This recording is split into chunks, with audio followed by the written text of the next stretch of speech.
Hello there, welcome to Planet America's Fireside Chat. I'm John Barron. And I'm Chaz Gidello. This week, as Donald Trump's legal woes continue to mount, we'll speak to top election law expert Rick Hasen. The Supreme Court might be about to come to Trump's rescue, at least in part. So much to cover, let's get chatting. It was another busy week for former President Donald Trump, his associates and their various lawyers and attorneys, some of whom are also now facing criminal indictments of their own. A grand jury in the state of Arizona has indicted 18 Trump allies for their efforts to overturn the 2020 election in that battleground state. Former White House Chief of Staff Mark Meadows and Trump attorneys Rudy Giuliani and Boris Epstein have been named as indicted in media reports, including Politico, although their names have been redacted from the copy of the indictment released by Arizona's Democratic Attorney General Chris Mays. Also identified in the media due to their various roles and job titles, attorneys John Eastman, Jenna Ellis and Christina Bobb, as well as Trump campaign operative Mike Roman. Trump, though, is not charged himself. He's referred to as unindicted co-conspirator 1. But the 18 others, including 11 so-called fake electors, are accused of various criminal acts, including fraud and forgery, with the aim of preventing the lawful transfer of the presidency of the United States, keeping President Donald J. Trump in office against the will of Arizona voters and depriving Arizona voters of their right to vote and have their votes counted. Meanwhile, the United States Supreme Court has heard oral arguments in the case brought by former President Trump, calling for far-reaching presidential immunity from prosecution. The question before those justices is whether, and if so to what extent, does a former president enjoy presidential immunity from criminal prosecution for conduct alleged to involve official acts during his tenure in office. Trump has been arguing his own case for months at rallies, interviews and on Truth Social. A president of the United States must have full immunity, without which it would be impossible for him or her to properly function. Any mistake, even if well-intentioned, would be met with almost certain indictment by the opposing party at term end. Even events that cross the line must fall under total immunity, or it will be years of trauma trying to determine good from bad. During oral arguments, Conservative Justice Samuel Alito was certainly expressing some concerns about the implications of former presidents being hounded to their graves. Fellow Conservative Amy Coney Barrett seemed more interested in the distinction between what are considered official acts of an incumbent president as opposed to the acts of a political candidate seeking re-election. So it is looking very much, Chaz, as though this is not going to be an all-or-nothing decision, and determining those shades of grey in between could ultimately be left to lower courts to decide, which will only add to the delays. Absolutely, because what people need to realise is that this isn't even going to be close to getting in before the election, because let's say they get this decision through in June, say. Chutkan will then need a few weeks, if not a month, to have a hearing, to consider what she thinks about it all. Then Trump's going to appeal, for sure. He'll appeal to the Court of Appeals and to the Supreme Court again. He's going to chew up another 2 or 3 months on appeals. And then they need another 2 or 3 months before they can get the proper trial ready. So it's going to be in 2025. Yeah, it's certainly looking that way. Meanwhile, Trump's business records and hush money criminal trial is well underway in New York now. With the jury picked last week, this week it was down to opening statements and first witness testimony coming from David Pecker, the wonderfully named owner of the supermarket tabloid The National Enquirer. Prosecutors have outlined what they're calling the Trump Tower conspiracy, involving Trump, his then attorney Michael Cohen, and Mr. Pecker. That the National Enquirer would help Trump's presidential campaign by catching and killing negative stories about Trump and running negative stories about his political rivals. And this week, fascinating, Pecker admitted in court the tabloid completely manufactured that negative story in 2016 about the father of Senator Ted Cruz, who was Donald Trump's nearest political rival at the time, you'll recall. Pecker revealed that the photo, which was the basis of this story, was faked. Completely manufactured, he admitted, telling prosecutors, we mashed the photos and the different picture with Lee Harvey Oswald. Now, that came at a crucial phase of the 2016 primary battle between Trump and Cruz, and Trump himself made a lot of this story, basically implying that Ted's dad, Raphael, must have been involved in the conspiracy to kill JFK or Lee Harvey Oswald or something. His father was with Lee Harvey Oswald prior to Oswald's being shot. I mean, the whole thing is ridiculous. What is this right prior to his being shot? And nobody even brings it up. I mean, they don't even talk about that. That was reported, and nobody talks about it. He's right, it really was ridiculous. At the time, Ted Cruz tried to laugh it off, but he was also clearly outraged at the story. I tell you what I really think of Donald Trump. This man is a pathological liar. He doesn't know the difference between truth and lies. He lies practically every word that comes out of his mouth. 8 years later, though, Ted Cruz is not maintaining the rage. This week he said rather meekly he's not interested in revisiting ancient history. But as well as printing fake news to help Donald Trump, David Pecker used checkbook journalism to buy the stories of several women who claim to have had extramarital sex with Trump, including Stephanie Clifford, aka Stormy Daniels. And then once they'd signed a contract to prevent them from taking their story elsewhere, the National Enquirer did not run them. They call that catch and kill. That deal, or conspiracy, as the prosecution would have it, is at the heart of the case against Donald Trump right now. Pecker told the court that Trump never really seemed worried about the impact of these stories getting out on his family. It seemed that his concern was protecting his image for the sake of the election. The defence says, look, forget all of that. He was just trying to win an election. Those 34 pieces of paper that wrongly said repayments to Cohen were for the money channeled through Pecker were legal fees. They simply don't amount to a legal hill of beans, not worth making a criminal case out of. They argue, without a hint of irony, that this is all about trying to damage Trump to influence the next election. So that's where we are. I cannot believe that I overestimated the National Enquirer. I had a very low opinion of them. Yeah. No, I mean, let's leave aside all the Trump stuff. That is shocking. It is. Like just as a media story, that they openly would just, we know they made up alien stories and stuff, but that they would take instruction from a political candidate, and they would take stories from a political candidate, then just make them up and dizzy up photos. And it wasn't the first time that they'd done it. Pecker in court this week also admitted, the first deal we did of that sort was with when Arnold Schwarzenegger was running for governor of California. We covered up negative stories about him and his affairs. We also did the same with Mark Wahlberg. A few other examples that he tossed in there of these sweetheart deals. And he said that he was very aware of the line that you couldn't cross in terms of what became an illegal campaign contribution.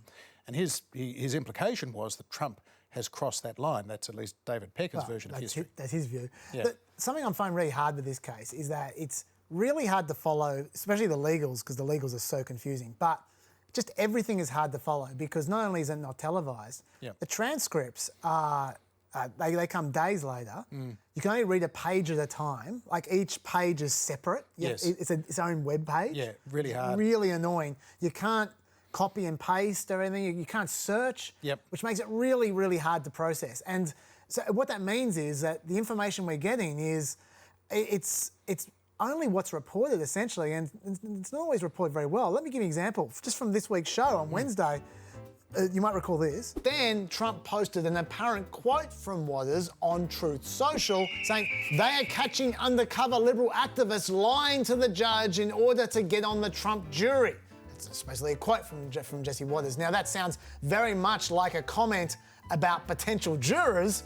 Worse still, the judge noted that in his post about Jesse Waters' statement, Trump didn't even quote Waters directly. Merchant said, your client manipulated what was said and put it in quotes.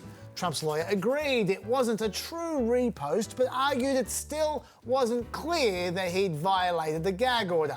The problem is, as I keep on saying, Trump's lawyer is an idiot because Trump actually did quote Jesse Waters' tweet about the clip. He quoted it word for word. So he wasn't actually putting words in Waters' mouth at all. Okay, now that's what I thought happened because that's what was reported happened. But then when we finally look at the transcript a couple of days later, it turns out there was actually a little bit more to it, which was, yes, Trump's lawyer is an idiot. but a couple of pages later, the co-counsel pipes up and says, actually, have a look at this tweet, the tweet which I referred to there. It's actually the same. Jesse Waters said exactly the same thing that Trump quoted. Then the judge seems to be pretty quick. He noticed immediately that Jesse Waters tweet was 3 hours after Trump's tweet. And so the judges actually know that Trump is still making up what Jesse Waters said, but then Jesse Waters was quoting Trump, pretending that it was what he said. So Jesse Waters was trying to cover for Trump when Trump violated his gag order. Talk about weird collusion between a media outlet Yes. and Donald Trump. But it also shows just how quick that judge is. They noticed that immediately. But it also shows that you don't know what's going on until the transcript comes out. So you just need to watch out for that kind of stuff. And by the way, while I'm giving credit to people, I gave credit to the judge, let me give credit to the marathon man of this case. And I'm referring, of course, to Jesse Waters, who has manfully battled for the last week, trying to put the best spin he possibly can on Trump. I mean, have a look at this. They're draining his brain and his body. Now, I don't like to sit. They say sitting is the new smoking. You're going to take a man who's usually golfing or in action, and you're going to sit him in a chair in freezing temperatures and just let people rip you and you can't say anything? 4 days a week, 8 hours a day? That takes a toll. It does take a toll. I think that President Trump will withstand that toll because he's an extraordinarily resilient individual. I think that everyone who's in court is an extraordinarily resilient individual by that definition. By being able to sit for hours on end. Look, to be fair to Jesse Waters, he did almost break a smile during that, but he's trying so hard. So I just want to acknowledge his efforts, tip the hat. Jesse Waters, you are an amazing sycophant. Incredible work.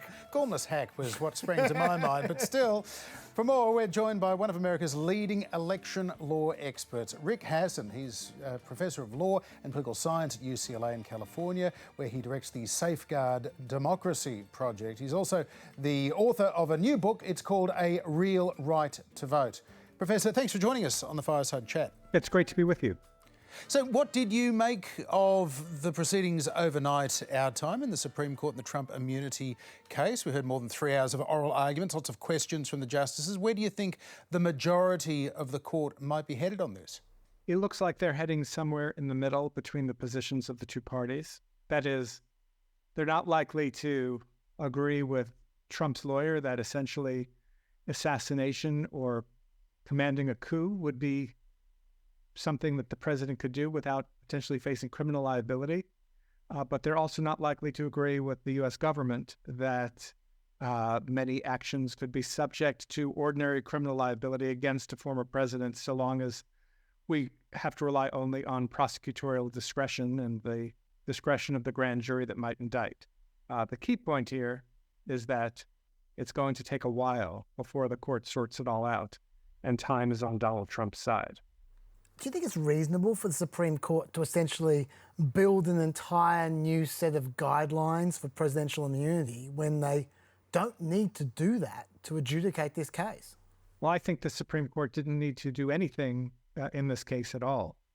So just to understand the procedure here, Donald Trump was indicted. He was going to go to trial in March. He sought a special kind of appeal that we call an interlocutory appeal, which is one that you can take before the case even goes to trial. The Supreme Court didn't have to take the case, or it could have taken the case back in December when the special prosecutor asked them to. What this does is it essentially delays things and makes it extremely unlikely that the American people are going to have a verdict from a jury as to whether Donald Trump broke federal law in trying to subvert the results of the 2020 election. He's just been able to run out the clock, and the Supreme Court is helping them do that. And Rick, what might that delayed process look like from here? What sort of timeline are you expecting now? So the court heard the case on the last scheduled day of arguments. It actually added an extra day. It usually ends its term at the very end of June or the very beginning of July. So I expect it will be the last day, whether that's June 30th or maybe even July 3rd, something around there. We will get a set of opinions.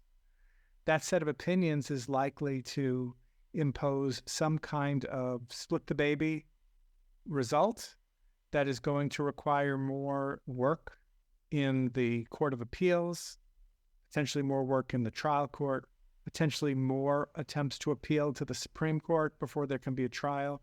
A trial itself would be 12 weeks long.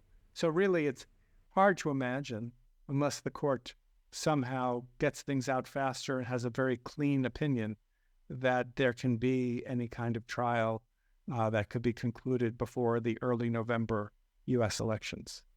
Professor, if the Supreme Court was here, they'd probably say something like, yes, Trump is trying to run out the clock, but this decision here is important. America's going to live with it for decades. We've got to get it right. How would you respond to that? Oh, I absolutely agree with that. But they could let the case go to trial. They could see if there's a conviction. And then they could, on appeal, potentially overturn it, or at least use the opportunity when we're not facing an imminent election where the voters should know whether or not Trump engaged in federal criminal activity. Better to let that play out and then at leisure put out a treatise on the scope of immunity. Most of the questions today that were asked by the conservative justices on the Supreme Court had nothing to do with the facts of this case. In fact, more than one of the conservative justices said, I don't want to talk about the facts of this case. They wanted to talk about something else. For obvious reasons, the facts of the case look very bad for Donald Trump. And I wonder, Rick, do you think that Special Counsel Jack Smith could take Justice Amy Coney Barrett's implication or advice in the January 6th case and say, well, let's strip out anything that could be perceived as being Trump acting in an official capacity as president and just focus on the charges that relate to Donald Trump as presidential candidate, non-official acts? It's certainly possible that the special counsel could decide to focus on what wouldn't count as an official act, and we'd have to have some parsing as to what that is. However, Chief Justice John Roberts suggested that you might not even allow proof of any actions that were official acts along the way. And the government's lawyer was talking about how these so-called official acts and unofficial acts were intertwined. It might be very difficult to disentangle them. And given the press of time, there's going to be fighting over that. So, that is a theoretical possibility. By my count on the court, if you assume that the three liberal justices want this case to go to trial, and Barrett and Roberts are the wobblers in the middle, it's going to take their votes along with the liberals to actually potentially allow this case to go to trial. Then what Roberts and Barrett think are what's going to be controlling in this case. Rick, I'd like to get your thoughts on the New York hush money business records case. It's into its second week this week, of course. We've heard opening statements. We've heard from the first witness in David Pecker of the National Enquirer. What have you made of the arguments from the prosecution and the defence? Any surprises there for you? Well, the state case in New York is a little bit confounding because he is charged with violating business records laws by falsifying corporate statements saying that these were for legal services. They were, in fact, to pay off someone to keep them quiet about a sexual affair. That, in New York, even though there's 34 counts, that is a misdemeanor in New York, a very minor crime, one for which it would be surprising to see a first-time offender go to jail. In order to turn those misdemeanors into felonies, much more serious crimes in the United States, you have to show that the falsification of documents was being done in order to conceal or promote another crime. And the district attorney had been kind of cagey about what the other crimes were. We've now learned that the other crimes are violation of federal and state election laws. That's what seems to be, that's going to be proven at trial. The trial judge is allowing that to be the basis for turning these misdemeanors into felonies. I think on the evidence that's likely to be presented, there'll be a good chance for conviction, although you never know with a jury what they're going to do. But I do think it raises some serious issues on appeal as to whether or not you could rely upon the violation of federal and state election laws to turn this into a felony. The issues are technical, but it's not clear that what Trump did violated either federal or state election law. And so it is possible that there'll be a conviction of Donald Trump by maybe the end of May, and then there'll be an appeal, and it's possible that that conviction will be overturned before the election, sent back for a new trial, potentially, at least the felony charges that relate to these other crimes. It seems like a critical question in this case is whether Stormy Daniels being paid off was for campaign purposes or for personal reasons. Now, does that mean that New York have to prove 100% it was for campaign reasons and 0% it was for Melania, or is a lower standard available to them? So this is what I meant when I said earlier that there may be good issues on appeal. It's not true that every payment that a candidate makes that might help win election is considered campaign related. So a candidate that gets her teeth whitened to look better on TV, that might help election, but that's considered so personal that it wouldn't be a reportable campaign expense. We had a case a few decades ago involving John Edwards, a candidate who was going to run for president, similar kind of case. He was put on trial. Claim was that these were campaign finance violations. This was a federal case. And the jury acquitted the candidate, John Edwards, on one charge, and they were a hung jury. They couldn't decide on the others, and the government decided not to retry the candidate. So I think the issue is somewhat unresolved. Whether you'd have to show a primary motivation or that it has to be one motivation, whether as a matter of law, rather than what the jury might decide, these things would or would not be classified as campaign-related expenses, is something that might have to be resolved on appeal. Professor Rick Hasen, thanks for being with us on the Fireside Chat. Sure. Take care. Coach really gave us a workout. It's September 24th, 1955, and America's 34th president, Dwight D. Eisenhower, is unwell.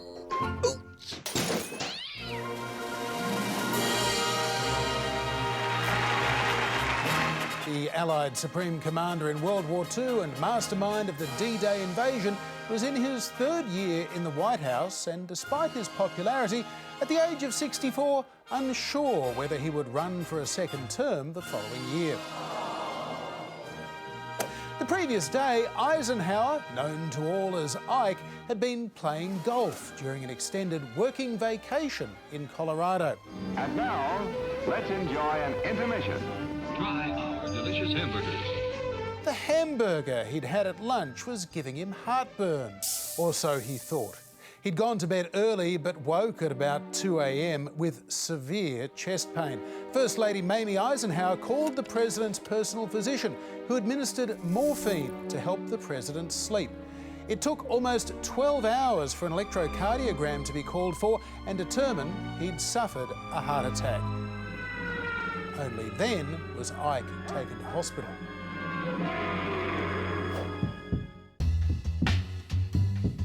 At first, the White House played down the seriousness of Eisenhower's condition, telling the press it was a mild coronary thrombosis, a blood clot, when it was a massive heart attack.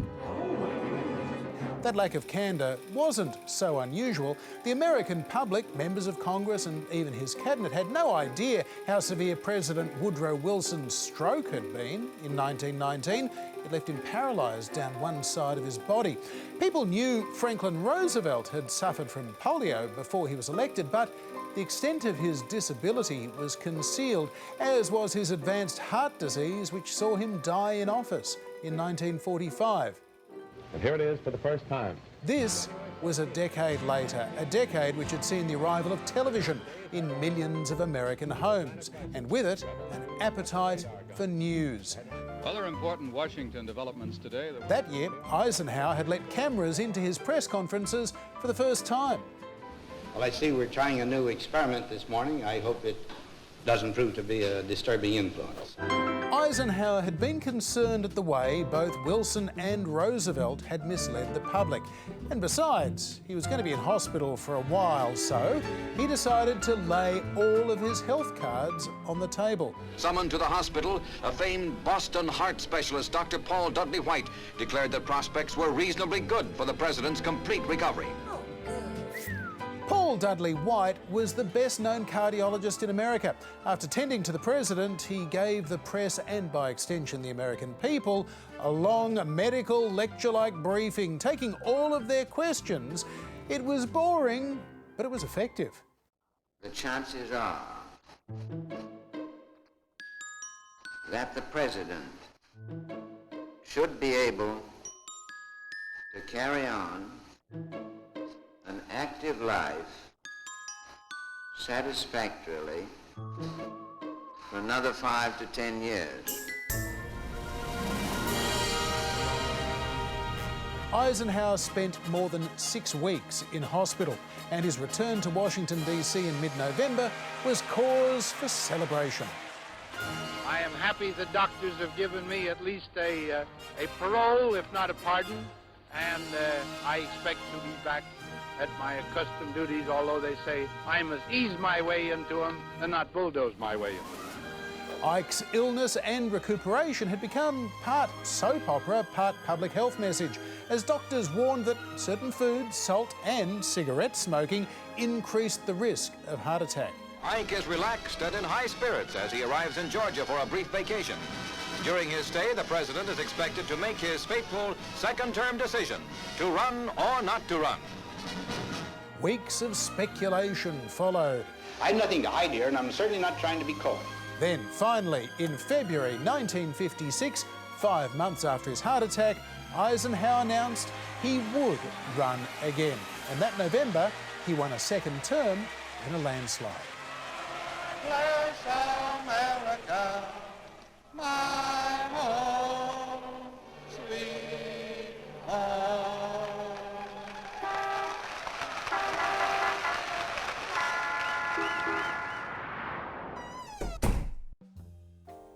Now, one of the other big stories making news in the United States this week, several university campuses have seen large pro-Palestinian demonstrations from students and academics, and there have been hundreds and hundreds of arrests already. Lots of allegations of both intimidation and full-on anti-Semitism against Jewish students. The latest wave of protests began at New York's Ivy League Columbia University last week, where a tent encampment by protesters was broken up by police, and the rather heavy-handed tactics prompted demonstrations and encampments at universities in places including California, Ohio, New York, Michigan, Minnesota, Texas, and in Massachusetts. They're the same chants that have rung out at colleges for months, but this time with tents. Pro-Palestinian demonstrators outside Emerson College say they have no intention of leaving this alleyway next to Boylston Street until their demands are met. Behind these protests are a loose coalition of student groups who want their universities to refuse to do business with companies who support the Israeli war effort in Gaza. Some Jewish students are claiming that they have faced physical and verbal attack, though. Someone told me no Zionists are allowed in this part of the alley. And I was like, I live here. I pay tuition here. There have been solidarity protests at universities this week around the world, including here in Australia. And of course, wherever there are protesters and police in potential conflict and debates over hot-button issues like free speech and allegations of bigotry and racism and anti-Semitism, there are going to be cameras. And where there are cameras, there are often agitators and just as often politicians, including Republican House Speaker Mike Johnson. Today, I'm here to proclaim to all those who gnash their teeth and demand to wipe the state of Israel off the map and attack our innocent Jewish students, this simple truth: neither Israel nor these Jewish students on this campus will ever stand alone. So a lot of politicians are piling on in all of this. Texas Governor Greg Abbott was particularly heavy-handed in sending in the police, even though he's a big free speech on campus advocate, not when he doesn't agree with the free speech. So there's a culture war aspect to all of this, claims that these woke students are in fact the real racist. And the other political aspect, of course, for Democrats is this concern that Joe Biden is losing younger voters who are typically more sympathetic to the Palestinian cause, and that could be a big issue come November. What have you made of all of this, Chaz? Is this just more kind of student protesty stuff, or is there something quite significant going on Okay, here? well, there's a few steps we've got to take here. First of all, I think we've got to just note the legal side of this, because there's a lot of people throwing around the phrase free speech. There's no free speech here. Columbia is a private university, okay? Free speech applies to public universities. Having said that, Columbia does have as one of their voluntary promise to act consistent with a public institution's obligations under the First Amendment. So there is that. But free speech also, it doesn't give you the right to camp. It doesn't give you the right to have tents. It gives you the right to speak, and that's it. So much of what we're talking about here is not about free speech. It's about whether Columbia allows their regulations to be broken or not. That's what it is. A lot of this is about. We also need to distinguish between outside the university and inside the university because they are very different places. We've seen online a lot of clips with some extremely, I would say, upsetting language for especially Jewish people. People saying things like, burn Tel Aviv to the ground, go back to Poland. The 7th of October is going to be every day for you. All of them are from outside Colombia. Now, inside Colombia, I'm not saying the language is that much better, but it's noteworthy that almost every single clip you see online is from outside Colombia. Inside Colombia, they're more interested in the divestment thing, which I find to be a typically university kind of concern. Like, it's not going to make much difference to Israel whether Harvard or Columbia, sell some of their stocks to someone else, which means that someone else bought the stock, so it doesn't hurt the Israeli company whatsoever. And then in 6 months' time, that they can buy it again. And let's face it, most stocks are part of complex financial instruments these days anyway, so it's really hard to trace this stuff anyway. So I find the divestment thing a bit silly, but that is, whatever. They can do their protest. I think that, to answer your question from before, I think that what the kids are doing inside the university is mostly just protesting. I haven't seen any violence. Like, I mean, like there are probably, they are certainly violating the codes of the university, and the university has all the right in the world to take those tents away, to suspend them for violating their policies. I don't think you need a National Guard to do that, which is what Tom Cotton and Josh Hawley have called for, the National Guard. I mean, have a look at what these kids are doing. They are kids. Have a look at this.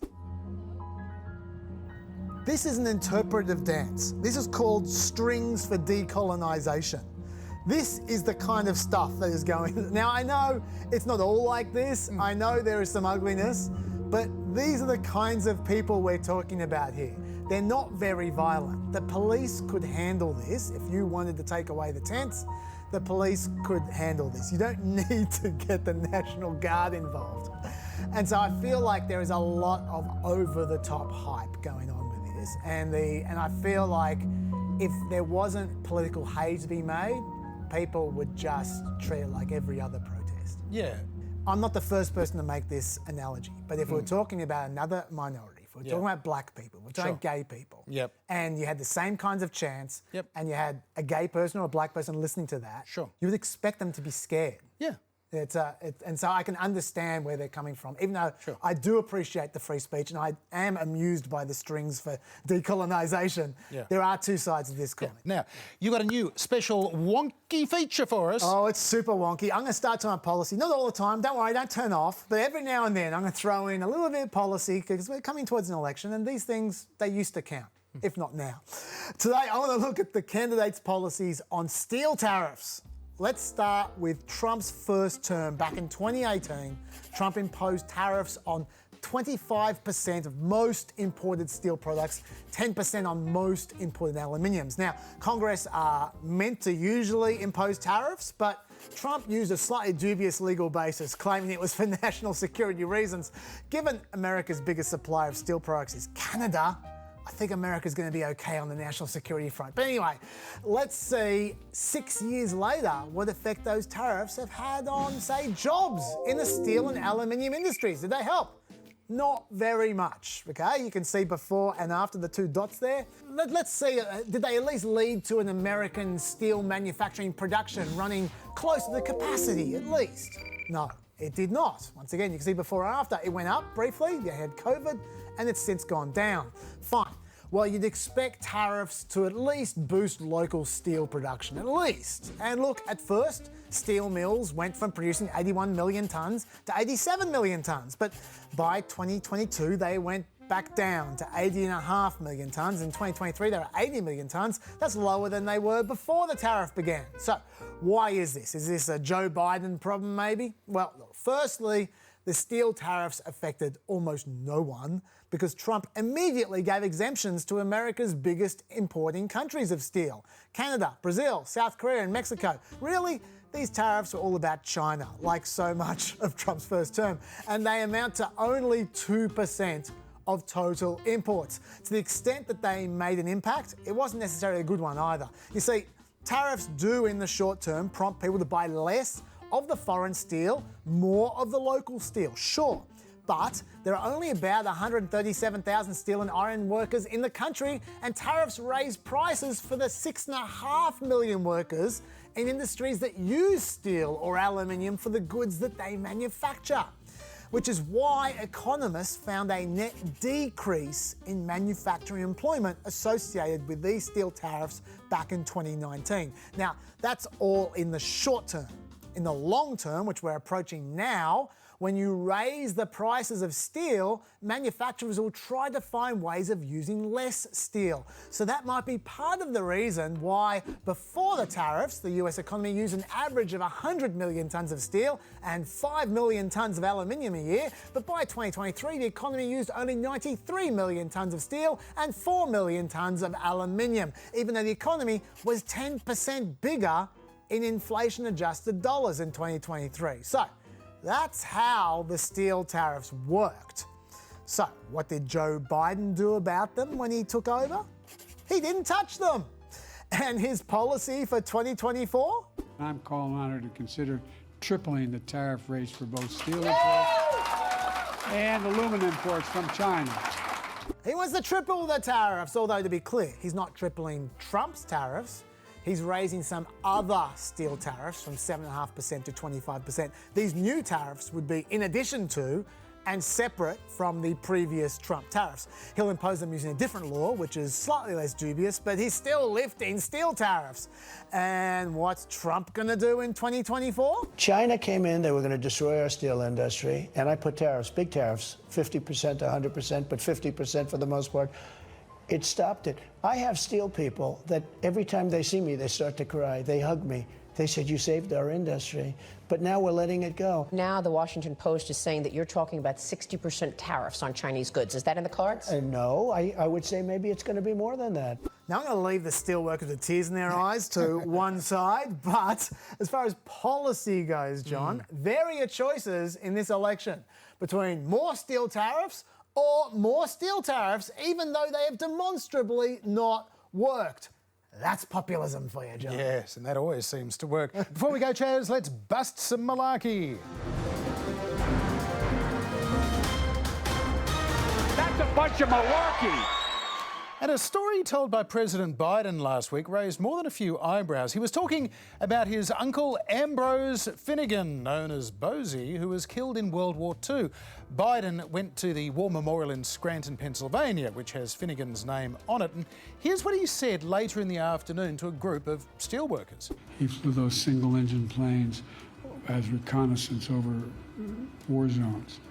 He got shot down in New Guinea. And they never found the body because there are a lot of cannibals for real in that part of New Guinea. And it wasn't the first time on that day that Biden talked about cannibals. Earlier, he'd said of his uncle that he got shot down in an area where there were a lot of cannibals in New Guinea at the time. So Biden was certainly implying that his uncle may have been eaten by cannibals. And that prompted plenty of questions, including from the White House press corps and Fox's Pete Ducey. Why is he saying that his uncle was eaten by cannibals? That is a bad way to go. He lost his life. It's not, look, I'm not, we should not make jokes about this. It's not. Wait. President Biden said that his uncle was eaten by cannibals. I mean, your last line, it's for a laugh. It's for a funny statement. And he takes this very seriously. His uncle, who served and protected this country, lost his life serving.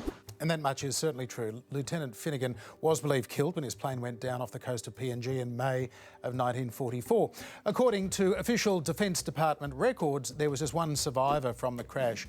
3 men failed to emerge from the sinking wreck and were lost in the crash, including Finnegan. An aerial search the next day found no trace of the missing aircraft or the lost crew members. And his remains have never been found. So, could, just possibly, Biden's uncle or his remains have been eaten by cannibals? Well, there's no mention of cannibals in Finnegan's official service profile, and experts told PolitiFact that although cannibalism did exist in New Guinea, it is unlikely that Finnegan was cannibalised, partly for simple logistical reasons. His plane crashed into the ocean. Hard to access his remains, but also for cultural reasons. They do point out that a US service member would not have fitted into one of the two categories of people who are usually at risk of being cannibalised. They were either enemies of the individuals or family members. So it is almost certainly, it seems, on those sort of cultural grounds, if nothing else, Malarkey Chaz. Now, important to note, of course, that Joe Biden was just a toddler when this happened. And families like the Bidens and the Finnegans dealing with the grief of a lost loved one do tend to tell themselves and children all sorts of stories about what has happened. And Biden only retold this particular bit of family folklore, if that's what it is, to empathise with others who were there at the memorial who had lost family in wartime as well. But it does play into some very damaging stereotypes, which the Papua New Guinea Prime Minister James Marape this week said that his country, which of course supported the Allied war effort against Japan, does not deserve, and he suggested that Biden might instead look at cleaning up the remains of World War II, including human remains and also issues like unexploded mines and bombs that are still taking lives today, Chaz. Sure, I don't want to go too deep into this because we've already gone pretty deep. But while we're here, I should just say that Biden also got wrong when his uncle enlisted, what kind of plane he crashed in, and what his uncle's actual job was. He wasn't a pilot, he wasn't flying the plane, he was ground crew hitching a ride on that plane. But apart from everything he said, that story was spot on. Yeah. I did, though, want to look at why Biden was telling that story a little bit more, because he was trying to contrast his uncle's war heroism with Trump. But one of the things that as I was doing that today, I was reminded of what my opponent said in Paris not too long ago. They asked him to go visit American grave sites. He said no, he wouldn't do it because they were all suckers and losers. I'm not making that up. The staff who was with him acknowledged it today. Suckers and losers. Now, that hit wasn't an accident, and neither was the Uncle Bosie story. Biden did exactly the same thing 3 times that day. It was the plan. But is that story accurate? Well, Trump's ex-chief of staff, John Kelly, has said on the record that Trump called veterans suckers and he called them losers, and also that he wouldn't visit veterans' graves in France. Kelly didn't say that Trump wouldn't visit their graves because they were suckers and losers, but for a Trump or Biden story, that's relatively accurate from Biden, so I'm grateful for that. Except John Bolton was also there, and he disagrees with that story. Bolton doesn't doubt that Trump didn't want to go on that day in France, but Bolton said it was Marine pilots who announced that the weather was so bad they couldn't fly in the helicopter. Bolton said they went round and around discussing whether to drive to the location, but they elected not to because the president was carrying the nuclear football with him. They're the codes. And for what it's worth, journalists did later obtain documents from the Navy confirming that Trump's transport was cancelled by the Navy due to rain. Now, this doesn't mean that Trump didn't avoid driving to the service because he thinks veterans are suckers and losers. What it means is we can't read his mind. We're never going to know the truth. We have 2 different stories. But John Bolton would not hesitate to bag Trump out, and he's standing firm. So I would say, at the very least, that story is heavily contested. Draw your own conclusions, John, but I'd have to say, I prefer Biden talking about suckers and losers and cannibals than doing this. Imagine what we can do next. 4 more years. Pause. 4 more years. 4 more years. 4 more years. He read pause off the auto cue. Whoopsie. Need to push the energy up a bit, Joe. Yeah, for sure. That's it for another Fireside Chat. We will see you for Planet America on Wednesday night, 10 p.m. on ABC TV, 9 p.m. on iView. Pause. And you can find the podcast right there. Pause. Bye-bye.